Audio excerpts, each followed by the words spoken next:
Back to Rehoboam. We're going to be doing this all throughout the books of Kings. We're going to be bouncing back and forth between one king and the next in the northern and southern kingdoms. We're going to be going through them basically chronologically. I'll talk a little bit more about the numbering of these kings in another video, a future video, because it is, this is one, well, we'll talk about that at the time. But we're going to be going from king to king, basically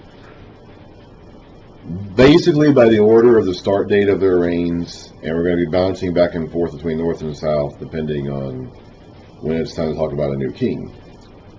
So now we're back to Rehoboam in the north. Rehoboam, the son of Solomon, was king. So this is his formal account. When we hear this sort of, he was X years old when he became king and all that, that's like the formal beginning of the account. Rehoboam, the son of Solomon, was king in Israel. King in Judah. Excuse me. It gets confusing. I said it before. He was 41 years old when he became king, and he reigned 17 years in Jerusalem. We didn't even get Jeroboam's age when he became king. We're going to see this formula applied to all the kings after this, practically all the kings after this. This is going to be the standard formula for identifying the kings from now on. But we didn't get that until Rehoboam. Now, we started this way back in the days of Saul. Remember when we read about 1 Samuel and we read about the coronation of Saul? It's my contention that the writer of 1 Samuel was probably different from the writer or compiler of Kings. And so the formula wasn't finished yet at the time that the writer of 1 Samuel was writing. But at the beginning of 1 Samuel 13, it says Saul was 30 years old, or at least there's a footnote there, when he became king, and he reigned over Israel for 2 years or 42 years or whatever. And so now we're going to be getting like a formal statement here about identifying the start date and age and all that of the king. And we're going to be following that formula from Rehoboam onward. We really didn't follow it for Saul, David, Ishbosheth, Solomon, or Jeroboam, but we're all going to be following it from Rehoboam following. We didn't get Solomon's ages at all. We don't know how old he was when he began reigning or when he died. We didn't get Jeroboam's ages either.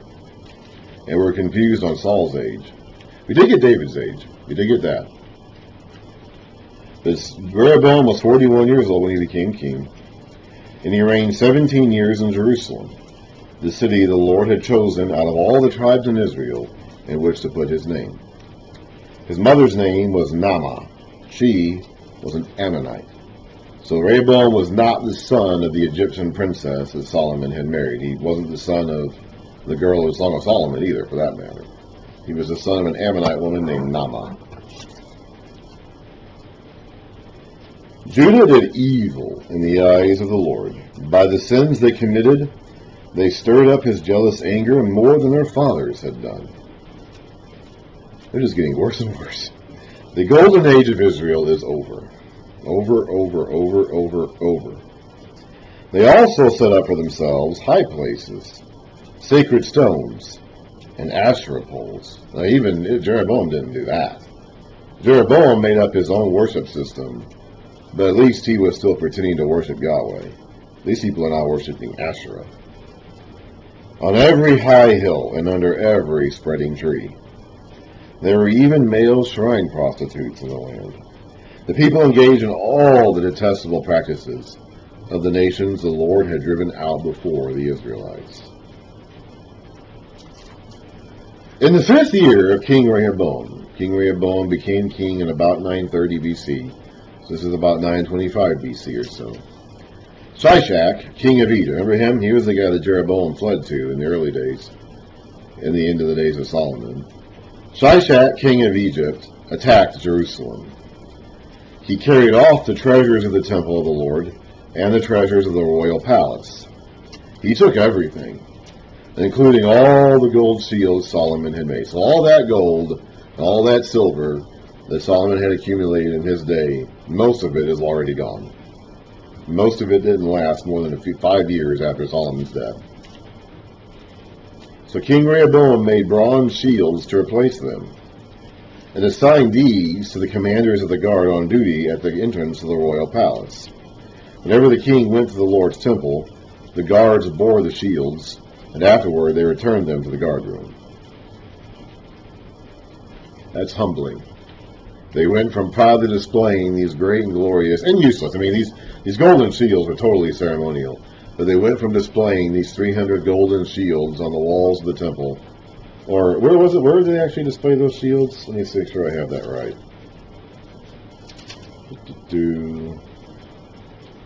No, the palace of the forest of Lebanon, that weird wooden building all made of wood of Lebanon. That's where he put them. They went from having these great and glorious, although ceremonial and ineffective, golden shields to being hung on the walls of the palace of Lebanon to these bronze shields they would hide in the guard room when they weren't using them. As for the other events of Rehoboam's reign and all that he did, are they not written in the book of the annals of the kings of Judah? I'll take your word for it, dude. I don't know. I never read that book. There was continual warfare between Rehoboam and Jeroboam. So some of the wars that Jeroboam is talked about back in verse 20 or 19 were against Rehoboam. Probably most of them were, honestly. Now, these probably weren't like huge battles. My guess is that this was like border skirmishes. I doubt that either kingdom had the forces necessary to muster to fight each other in like big, huge battles. But there just was constant strife between the two kingdoms. And Rehoboam rested with his fathers and was buried with them in the city of David. His mother's name was Naamah. She was an Ammonite. And Abijah, his son, succeeded him as king. It could be that this Naamah woman motivated Rehoboam to follow some of these practices, introduced them into Israel that were forbidden. I think it's very likely. Because they're worshipping idols even outside of that come in from outside the nations. Jeroboam made up his own system. He introduced these golden calves. He introduced new religious dates. He introduced a new illegal priesthood. But at least he was still, nominally at least, in name only, worshipping Yahweh. And Rehoboam in Judah is worshipping outright other gods. Now for the 2 Chronicles account of Rehoboam. This is 2 Chronicles 11, starting in verse 5. We don't read about Jeroboam here.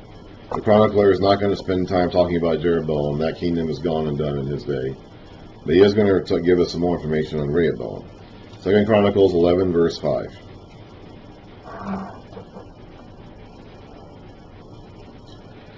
Rehoboam lived in Jerusalem and built up towns for defense in Judah: Bethlehem, Elam, Tekoa, Beth-zur, Soko, Adullam, Gath, Marashah, Ziph, Adoraim, Lachish, Azekah, Zorah, Ajalon, and Hebron. These were fortified cities in Judah and Benjamin. He strengthened their defenses and put commanders in them with supplies of food, olive oil, and wine.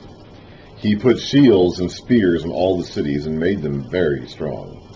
So Judah and Benjamin were his. Now these cities, if you plot them on a map, are not in the direction of the north, protecting against Israel. They are in the direction of south and west against Judah, around Jerusalem, apparently protecting Judah from an invasion coming from the southwest. That's where Egypt comes from. It just so happens that Egypt is to the southwest. So Rehoboam seems to have been preoccupied with the idea of an invasion by Egypt, which is going to happen.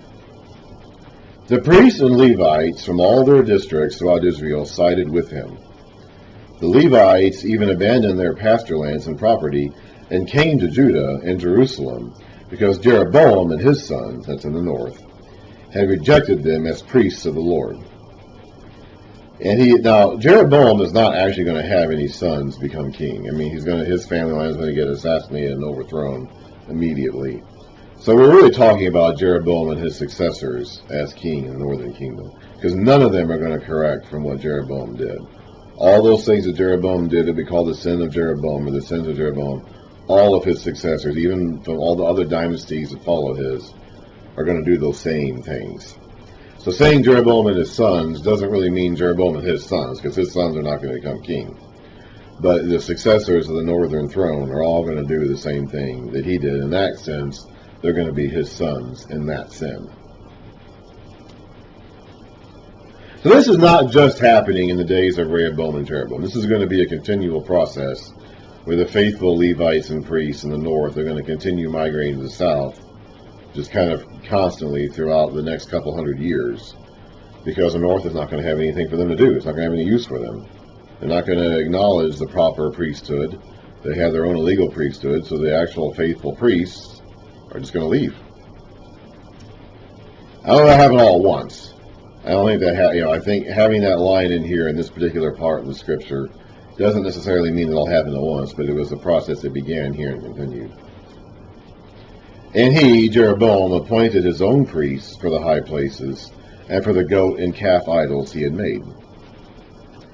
Those from every tribe of Israel who set their hearts on seeking the Lord, the God of Israel, followed the Levites to Jerusalem to offer sacrifices to the Lord, the God of their fathers.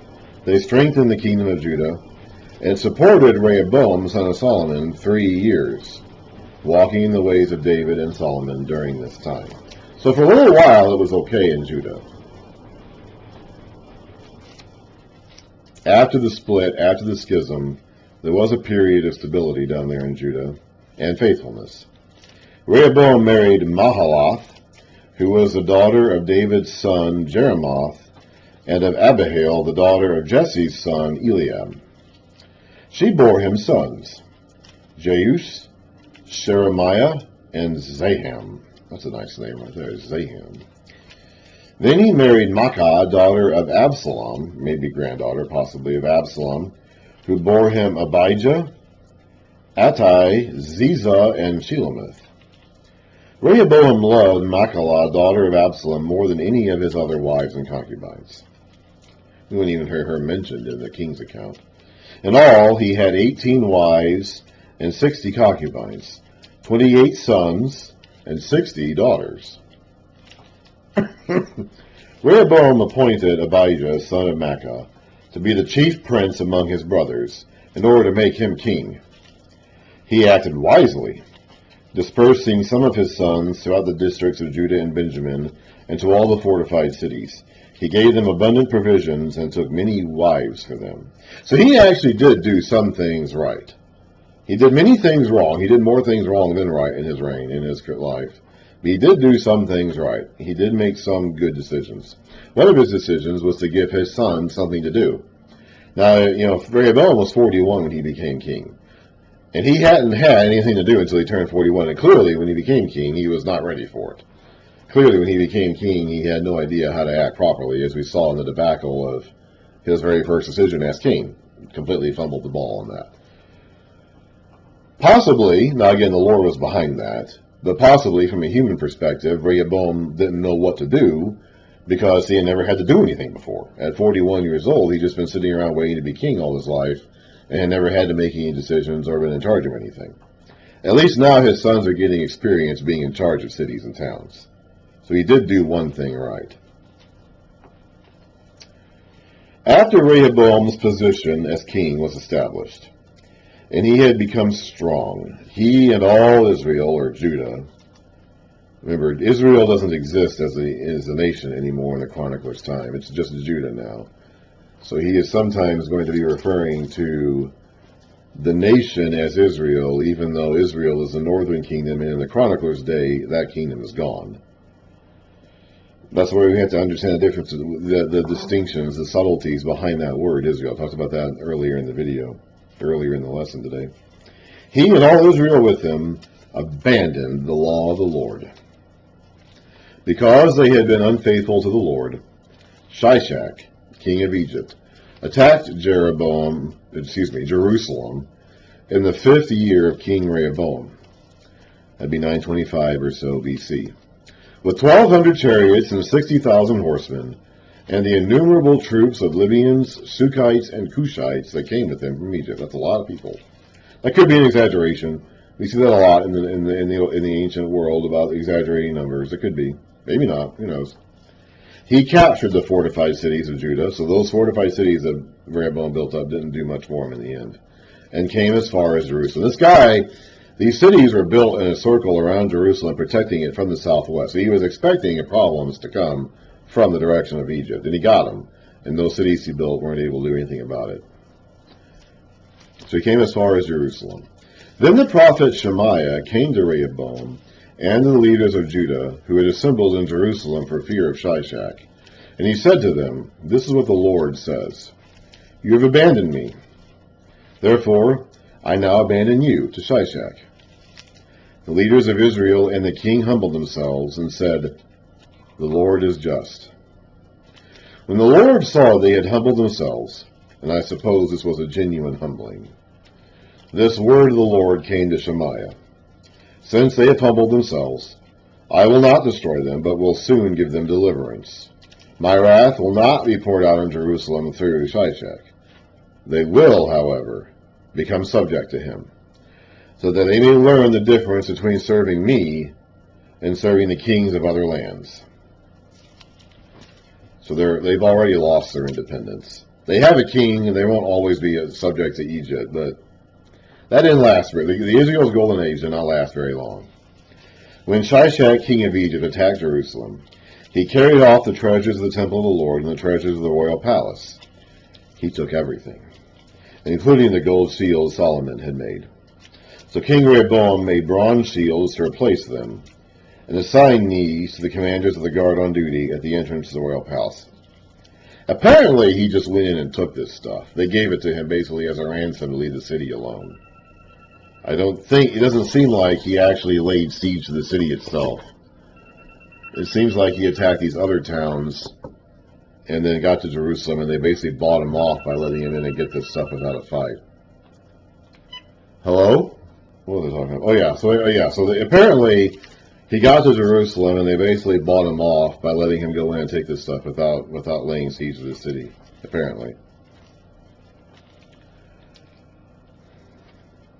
So King Rehoboam made bronze shields to replace the gold ones, and assigned these to the commanders of the guard on duty at the entrance of the royal palace. Whenever the king went to the Lord's temple, the guards went with him, bearing the shields, and afterward they returned them to the guard room. Because Rehoboam humbled himself, the Lord's anger turned from him, and he was not totally destroyed. Indeed, there was some good in Judah. King Rehoboam established himself firmly in Jerusalem and continued as king. He was 41 years old when he became king, and he reigned 17 years in Jerusalem, the city the Lord had chosen out of all the tribes in Israel in which to put his name. His mother's name was Naamah. She was an Ammonite. He did evil, because he had not set his heart on seeking the Lord. As to the events of Rehoboam's reign, from beginning to end, are they not written in the records of Shemaiah the prophet, and of Iddo the seer that deals with genealogies? I don't know. Now, that's different from what the King's account says. It talks about the account of the annals of Israel's kings. Now we're talking about the records of Shemaiah the prophet and Iddo the seer. Maybe that's what 1 Kings is. I don't know. I don't know about that. But there were other sources at one point in time that had more information that these people pulled out of and compiled to make these documents that we still got now. There was continual warfare between Rehoboam and Jeroboam. Rehoboam rested with his fathers and was buried in the city of David. And Abijah his son succeeded him as king. So that's that for the first two kings of the split monarchy. Jeroboam in the north and Rehoboam in the south.